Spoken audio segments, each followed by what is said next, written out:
بسم اللہ الرحمن الرحیم۔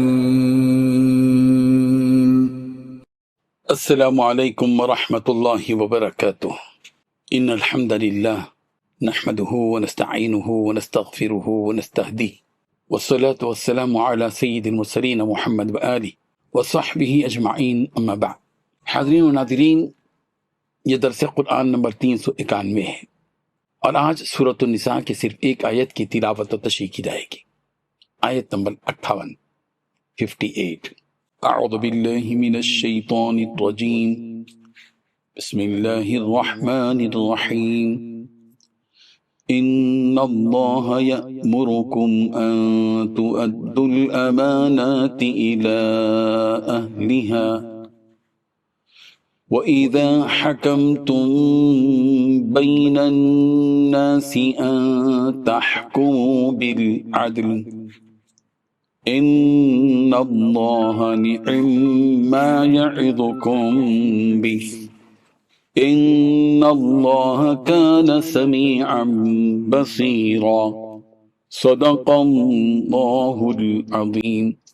لفظی ترجمہ یوں ہے، ان اللہ بلا شبہ اللہ، یأمرکم تمہیں حکم دیتا ہے، ان تؤدوا الامانات کہ تم ادا کرو امانتیں، الی اہلہا ان کے اہل کو، وَإِذَا حَكَمْتُمْ اور جب تم فیصلہ کرو، بین الناس لوگوں کے درمیان، ان تحکموا بالعدل یہ کہ تم فیصلہ کرو انصاف کے ساتھ، ان اللہ بلا شبہ اللہ، نعما بہت ہی اچھی بات ہے وہ، یعظکم نصیحت کرتا ہے تمہیں، بھی اس کے ساتھ، ان اللہ بلا شبہ اللہ، کان سمیعا بصیرا خوب سننے والا، خوب دیکھنے والا ہے۔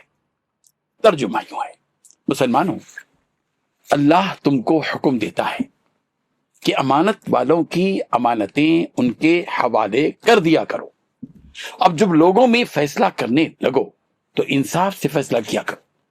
اللہ تمہیں بہت خوب نصیحت کرتا ہے، بے شک اللہ سنتا ہے، دیکھتا ہے۔ اس آیت میں 4 باتیں بتلائی گئی ہیں۔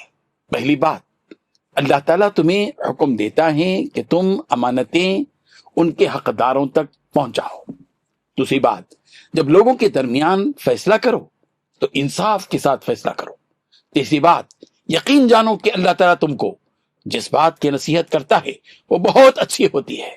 چوتھی بات، بلا شبہ اللہ تبارک و تعالیٰ ہر بات کو سنتا ہے، ہر چیز کو دیکھتا ہے۔ بزرگان محترم، جس دن مکہ مکرمہ فتح ہوا، رسول رحمت صلی اللہ علیہ وسلم ہزاروں صحابہ کرام رضی اللہ عنہم کے ساتھ مکہ مکرمہ کی سرزمین میں موجود تھے، 10,000 کا لشکر۔ ان دنوں کعبۃ اللہ کی کنجی عثمان بن طلحہ کے پاس تھی، اور اسی خاندان میں زمانے دراز سے کعبۃ اللہ کو کھولنے اور بند کرنے کی خدمت کا سلسلہ جاری تھا۔ رسول رحمت صلی اللہ علیہ وسلم کعبۃ اللہ میں داخل ہوئے اور وہاں نماز ادا فرمائی۔ جب کعبۃ اللہ کے اندر سے باہر تشریف لائے تو حضرت علی رضی اللہ عنہ نے رسول رحمت صلی اللہ علیہ وسلم سے درخواست کی کہ کعبۃ اللہ کی کنجی ہمیں دے دیجیے۔ جس طرح بنی ہاشم کا خاندان کعبۃ اللہ میں حاجیوں کو پانی پلانے کی خدمت کر رہا تھا، اسی طرح کعبۃ اللہ کی کنجیوں کی ذمہ داری بھی اسی خاندان کو نصیب ہو۔ اس طرح دونوں خدمتیں ایک جگہ جمع ہو جائیں گی۔ بعض روایتوں میں ہے کہ رسول رحمت صلی اللہ علیہ وسلم کے چچا حضرت عباس رضی اللہ عنہ نے یہ درخواست کی تھی۔ رسول رحمت صلی اللہ علیہ وسلم نے ان دونوں میں سے کسی کو بھی یہ کنجی نہیں دی۔ اتنے میں یہ آیت نازل ہوئی، ان اللہ یأمرکم ان تؤدوا الامانات الی اہلہا۔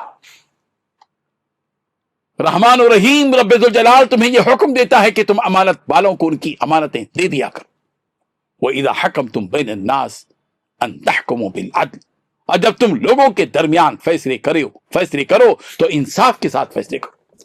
چنانچہ رسول رحمت صلی اللہ علیہ وسلم نے کعبۃ اللہ کی کنجی جن سے لی تھی انہی کو دے دی، یعنی عثمان بن طلحہ کے ہاتھوں سے کعبۃ اللہ کی کنجی لی تھی، دوبارہ یہ کنجی انہی کے حوالے کر دی۔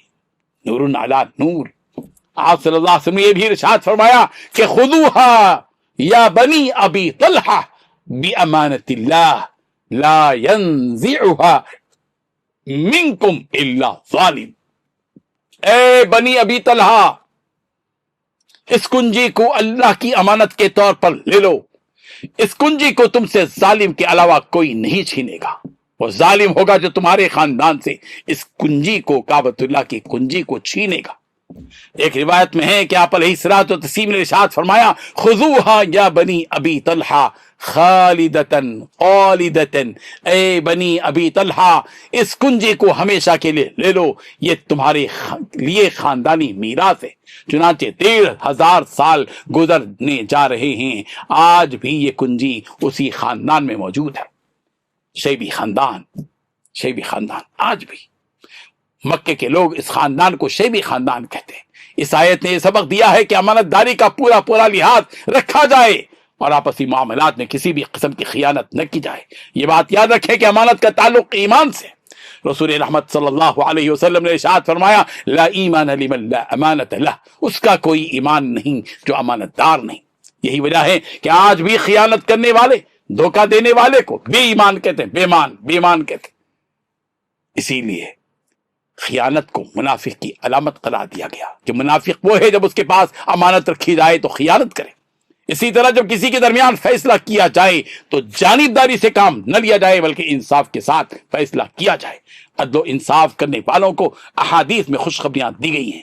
قیامت کے دن جن 7 قسم کے لوگوں کو خصوصی سایہ عطا کیا جائے گا، ان میں ایک انصاف کرنے والا حاکم اور امام ہے۔ رب ذوالجلال ان آیات کو سمجھنے کی اور امانت داری کو اپنی زندگی میں لانے کی توفیق عطا فرمائے، آمین۔ وآخر دعوانا ان الحمدللہ رب العالمین۔